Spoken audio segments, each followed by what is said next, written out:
বিসমিল্লাহির রহমানির রহিম। আমার স্বরচিত একটা কবিতা। আমি ফকির মোহাম্মদ গোলজার হোসেন। আমার কবিতার নাম দিন ভিখারি। দিন ভিখারি কেঁদে কেঁদে বলে, তোমরা শোনো সবে, কপালের লিখন ভিখারি আমি, গরিব হয়েছি ভবে।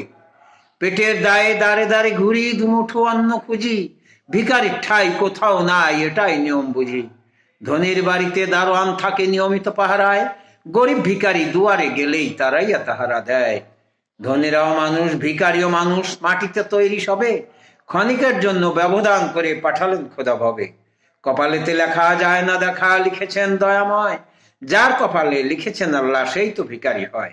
বেড়ায় ঘুরে সারাদিন ভরে, পেটিতে অন্ন নাই, ক্ষুধার জ্বালায় পা চলে না, চলারও সাধ্য নাই।